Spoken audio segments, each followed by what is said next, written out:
Halo, apa kabar? Bertemu lagi dengan channel Vet Notes Podcast atau channel podcast Vet Notes Podcast. Nah, di kesempatan atau di siaran kali ini saya akan sedikit mengulas atau membahas ya sedikit saja, yaitu mengenai zoonosis yang umum yang sering dijumpai. Nah, bagian pertama lah ya, nanti ada bagian-bagian berikutnya. Oke, yuk langsung saja kita simak podcast berikut ini. Dokter hewan merupakan garda terdepan dalam menjaga keluarga-keluarga yang memiliki hewan kesayangan dari ancaman sejumlah penyakit zoonosis. Mungkin bagi masyarakat awam, istilah zoonosis ini belum begitu diketahui dan dipahami. Nah, mudahnya begini. Zoonosis adalah penyakit yang ditularkan dari hewan ke manusia dan sebaliknya. Atau misalnya hewan kesayangan kita menderita suatu penyakit dan kita menderita suatu penyakit yang sama. Katakanlah misalnya yang gampang terlihat adalah penyakit kulit yang sama penyebabnya. Nah, itulah zoonosis.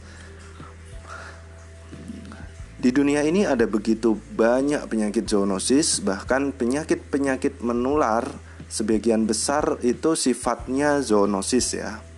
Nah, di hewan kesayangan sendiri seperti kucing dan anjing, terdapat sejumlah zoonosis yang harus dan wajib diwaspadai oleh para pemilik hewan.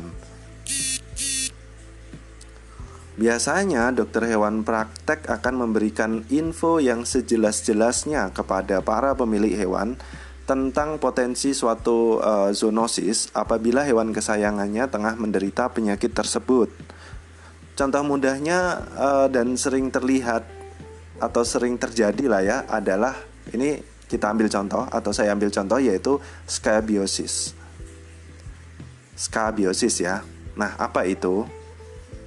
Oke, skabiosis adalah suatu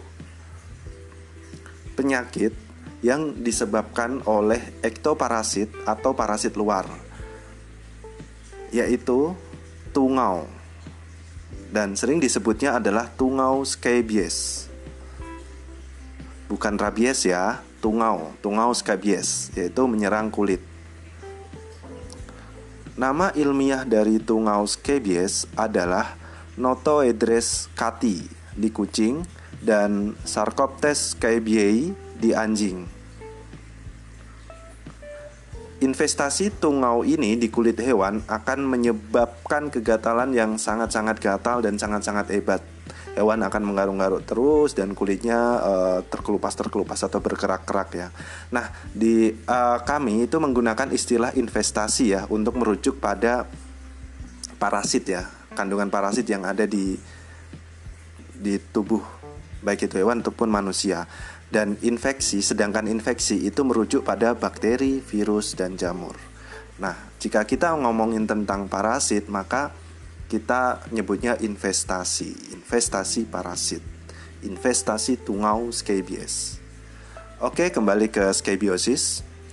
Tungau scabies tinggal di bawah bagian kulit yang disebut dengan dermis, yaitu di bawahnya kulit tanduk atau epidermis.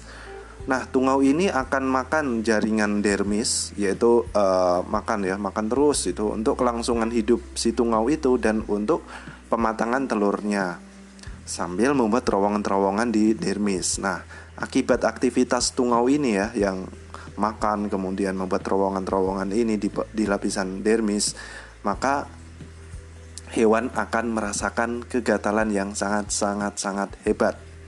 Mungkin gatal tambah nyeri ya, mungkin. Akibat aktivitas tungau ini juga jaringan atasnya atau jaringan epidermis akan mati. Dan kita akan melihatnya sebagai kerak-kerak atau kulit-kulit yang berkerak, kerak-kerak di kulit. Dan seringnya bagi pet owners, kerak-kerak ini tuh sering dikelirukan dengan jamur, apalagi orang-orang pet shop ya, orang-orang pet shop yang di pet shopnya itu tidak ada supervisi dari dokter hewan. Biasanya kerak-kerak scabies dianggap sama dengan jamur, padahal beda.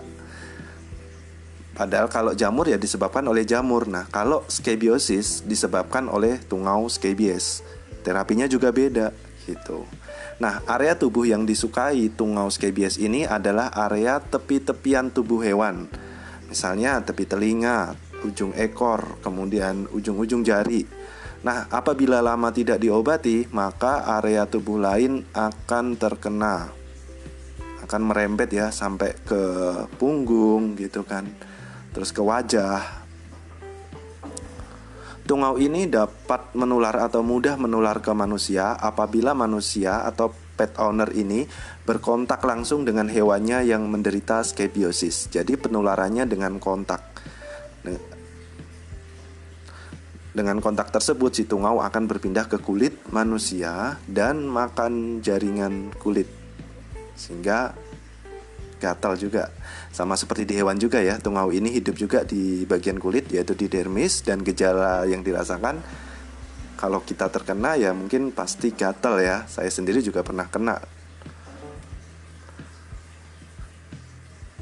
Nah, apabila menjumpai hewan kesayangan menderita gejala seperti ini ya, yaitu kerak-kerak di tepi-tepian tubuh, maka dan terutama kegatalan yang sangat hebat, maka segera bawa dan periksakan ke dokter hewan.